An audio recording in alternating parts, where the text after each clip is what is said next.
नमस्कार दोस्तों, मेरा नाम श्रवण कुमार है और आपने मेरे YouTube चैनल को चूज किया है एफआईआर का फॉर्मेट देखने के लिए। इसके लिए आपका बहुत बहुत धन्यवाद। तो चलते हैं और समझते हैं कि एफआईआर का फॉर्मेट कैसे होता है। जैसा कि कभी जब हमारे साथ कोई क्रिमिनल एक्टिविटी हो जाता है या कोई क्राइम हमारे साथ हो जाता है तो उस टाइम सबसे पहले हम वकील के पास जाते हैं। ठीक है, जिसे हम हिंदी में अधिवक्ता कहते हैं।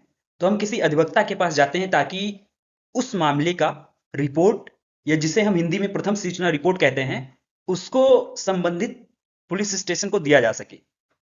लेकिन इसको मैं दोस्तों इस वीडियो में आपका सरल बना दूंगा और आपको कहीं भी किसी वकील के पास नहीं जाना पड़ेगा और आप अपने आप से खुद से एक एफआईआर लिख सकेंगे। ठीक है, यहां तक कि मैं दावा कर सकता हूं कि यदि आप 12वीं तक पढ़े हुए होंगे तब भी इस फॉर्मेट का यूज करके आप किसी भी प्रकार के घटनाक्रम में आप आराम से एक प्रथम सूचना रिपोर्ट लिख सकते हैं और उसे संबंधित थाने को सौंप सकते हैं। ओके दोस्तों, कोई भी एफआईआर जिसे हम हिंदी में प्रथम सूचना रिपोर्ट कहते हैं, वह केवल एक क्रिमिनल केस में दर्ज होता है, सिविल केस में नहीं होता है। मुझे लगता है कि आपको यह पता होगा। और एफआईआर केवल कॉग्निजेबल ऑफेंसेस में ही, या कह सकते हो संगीन अपराध वाले ही मामले में दर्ज होता है। ठीक है, नहीं तो अधिकतर मामले में सुलह करा दिया जाता है। तो इसको आगे बढ़ाते हुए हम समझेंगे कि कैसे एक एफआईआर को लिखा जाता है। ठीक, तो किसी भी एफआईआर को लिखने के लिए सबसे पहले आप कहीं दुकान से जाके एक A4 साइज पेपर ले आए। A4 साइज पेपर मतलब कि जिसपे हमारा जो डॉक्यूमेंट प्रिंट नहीं होता है सिंगल पेज पे, जिसपे हम फोटो कॉपी कराते हैं, वैसा वैसा। ठीक है, और ब्लैक या ब्लू पेन ले लें, फिर आराम से बैठ जाए और इस फॉर्मेट का यूज करके आप आसानी से एक एफआईआर लिख सकते हैं। ठीक है, जैसा कि मैंने बताया एफआईआर को प्रथम सूचना रिपोर्ट भी कहते हैं, तो उसको लिख सकते हैं। तो दोस्तों, अब हम शुरू करते हैं समझने को कि एफआईआर का जो फॉर्मेट होता है वो कैसे होता है और कैसे हम उसका यूज करके, मतलब एक ही फॉर्मेट का यूज करके हम डिफरेंट काइंड्स ऑफ क्राइम में एफआईआर लिख सकते हैं। ठीक है, या प्रथम सूचना रिपोर्ट लिख सकते हैं। ठीक, तो सबसे पहले अगर हम एफआईआर या प्रथम सूचना रिपोर्ट के फॉर्मेट को डिवाइड करना चाहें या बांटना चाहें तो ये तीन हिस्सों में बंटता है। पहला हिस्सा जो होता है वह हेडर होता है, बीच का जो बॉडी पार्ट होता है और नीचे का जो रिक्वेस्ट पार्ट होता है। ठीक है, जो बॉडी पार्ट है उसी पे खाली, जो बॉडी पार्ट है यहां से स्टार्ट होता है सादर से लेके यहां तक बैठो की। ठीक है, तो यही बॉडी पार्ट को हमें चेंज करना होता है अलग अलग केसेस में। लेकिन जो हेडर होता है यहां से लेके उचित कार्यवाही तक, ये हमेशा सेम होता है। ठीक है, हर एक मामले में। और अतः से लेके यहां अगर जामे तक और ये सब जो प्रार्थनी दिनांक ये सब लिखा है, यह भी सेम होता है। ठीक है, तो पहला चीज मुझे लगता है कि आपको क्लियर हो गया होगा कि किसी भी प्रकार के प्रथम सूचना रिपोर्ट को दर्ज कराने के लिए उसको लिखते समय हमेशा जो हेडर पार्ट है और जो रिक्वेस्ट वाला पार्ट है वह हमेशा सेम होगा। हमें जो हेर फेर या बदलाव करना है केस टू केस, जैसे केस बदलता जाएगा, वह है हमारा बॉडी पार्ट। ठीक है, तो चलिए दोस्तों, अब हम देखते हैं कि कैसे एक एफआईआर या प्रथम सूचना रिपोर्ट को लिखते हैं। ठीक है, और इसमें हम एक उदाहरण लेंगे जिसमें मैंने माना है कि एक महिला है जिसके साथ मतलब दहेज प्रथा का केस दर्ज करवाना है और साथ साथ में डोमेस्टिक वायलेंस या घरेलू हिंसा का भी केस दर्ज करवाना है। ठीक है, तो उसके लिए यह एफआईआर का फॉर्मेट है। लेकिन जैसा कि मैं पहले बता चुका हूं कि अगर हम बॉडी पार्ट चेंज कर दें तो किसी भी एफआईआर को इसी फॉर्मेट में लिखा जा सकता है। ठीक है, तो चलते हैं इसको। तो सबसे पहले हमें दोस्तों क्या करना है कि A4 साइज का पेपर जो है बगल से थोड़ा सा मोड़ देना है। ठीक, मोड़ने के बाद फिर वहां हमें कोने से स्टार्ट करना है जिसमें लिखना है सेवा में। और जैसा कि सबसे पहले एफआईआर दर्ज कराने के लिए हमें कहां जाना होता है, संबंधित पुलिस थाने में।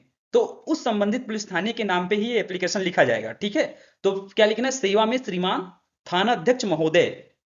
इतना तो सबके लिए कॉमन होगा। अब आप जहां रह रहे हैं और जिस थाने में करवाना है उसका आगे लिख के फिर जिले का नाम लिख देना है। कि जैसे मैं मान लू मैं बलरामपुर से हूं तो ऐसे लिखूंगा कि सेवा में श्रीमान थाना अध्यक्ष महोदय देहात कोतवाली बलरामपुर।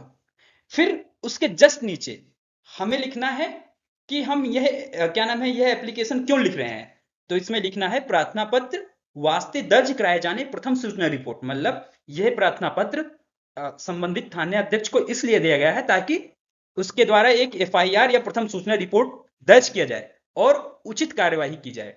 ठीक है, तो इतना हो गया हेडर पार्ट, या कह सकते हो हेडिंग वाला पार्ट। ठीक है, अब इसके बाद से शुरू होता है बॉडी पार्ट। बॉडी पार्ट मतलब कि जैसा मैटर होगा उसके अकॉर्डिंग उसमें जिसके साथ जैसी घटनाएं घटित होंगी वैसे वो उसमें लिखेगा। जैसे इसमें है कि मैंने बताया कि इसको मुझे करवाना है एक महिला या प्रार्थनी के साथ कोई डोमेस्टिक वायलेंस, जिसे हम हिंदी में घरेलू हिंसा, या और दहेज प्रथा डाउरी का केस है, तो इसका फैक्ट अलग होगा। तो लिखते हैं, फिर स्टार्ट करते हैं यहां से नीचे से। महोदय, सादर निवेदन यह है कि प्रार्थनी, अब देखो पहला जो लाइन लिखना है उसमें पूरा पहले लिखना है कि प्रार्थनी कौन है, उसकी वह किसकी लड़की है, रेजिडेंस ऑफ मतलब कहाँ की रहने वाली है, पुलिस स्टेशन, पीएस मतलब पुलिस स्टेशन कहाँ है, डिस्ट्रिक्ट कहाँ है, कि मूल निवासी है। ठीक है, तो ऐसे लिखना है कि सादर निवेदन यह है कि प्रार्थनी डॉटर ऑफ जादू, मैंने रैंडमली नाम ले लिया है, किसी का नाम नहीं है, अगर किसी का हो तो I am very sorry for that. ठीक है, कोई यहां पर इंटेंशन नहीं किसी का नाम लिखना। फिर यहां पर जादू हो गया, फिर रेजिडेंस ऑफ ग्राम शेखरपुर देहात कोतवाली, इतना इतना की निवासी, मतलब जो प्रार्थनी है जिसके साथ घटना घटित हुआ है यहाँ की रहने वाली है, ऐसा पूरा लिख देंगे। उसके बाद पूरा यहां से लेके यहां तक कहानी बताएंगे कि उसके साथ क्या हुआ है। ठीक है, और उसमें डेट सब कुछ उसमें मेंशन करना है। ठीक है, फिर यहां तक लिख देंगे। फिर ये जब बॉडी पार्ट कंप्लीट हो जाएगा उसके बाद जैसा मैंने बताया है कि फिर लास्ट में एक रिक्वेस्ट पार्ट आता है, मतलब वहां पर हम संबंधित अधिकारी से रिक्वेस्ट करते हैं कि सर इसमें कार्यवाही की जाए। ठीक है, वह हमेशा सभी प्रकार के एफआईआर के लिए सेम होता है। तो इसमें भी यही लिखेंगे कि अतः श्रीमान जी से सादर निवेदन है कि प्रार्थनी का प्रथम सूचना रिपोर्ट दर्ज कर उचित कार्यवाही कराए जाने की कृपा की जाए। ठीक है, इतना लिख के इसके लेफ्ट साइड में नीचे देखो, हमेशा याद रखना है कि जो दिनांक होगा वह लेफ्ट साइड में होगा। ठीक है, तो यहां पर दिनांक डाल देना है कि जिस दिन आप ये मतलब एप्लीकेशन देने जा रहे हैं एफआईआर दर्ज कराने के लिए, और इधर राइट साइड में प्रार्थनी डाल के जो प्रार्थनी है उसका नाम, जैसा मैंने ऐसे रैंडमली किसी का नाम ले लिया है, कोई इसमें रियल पर्सन से इसका कोई संबंध नहीं है, जैसे नबी डॉटर ऑफ जादू रेजिडेंस ऑफ, ये पूरा लिख देना है।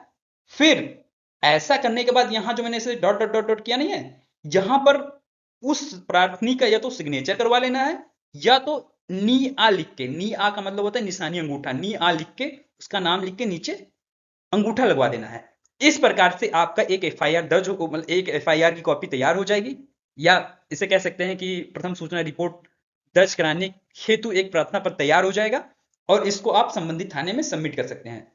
तो दोस्तों मुझे लगता है कि पूरा वीडियो देखने के बाद आपको समझ में आ गया होगा कि एफआईआर या प्रथम सूचना रिपोर्ट के लिए प्रार्थना पत्र कैसे लिखते हैं, और इस एक ही फॉर्मेट को याद करके डिफरेंट डिफरेंट केस में उसे कैसे यूज कर सकते हैं। यहां तक आपने मेरा वीडियो देखा तो मैं ऐसा अज्यूम कर सकता हूं कि आपको वीडियो अच्छा लगा, और इसी के साथ मिलते हैं नेक्स्ट वीडियो में। तब तक के लिए bye, thank you, thank you so much.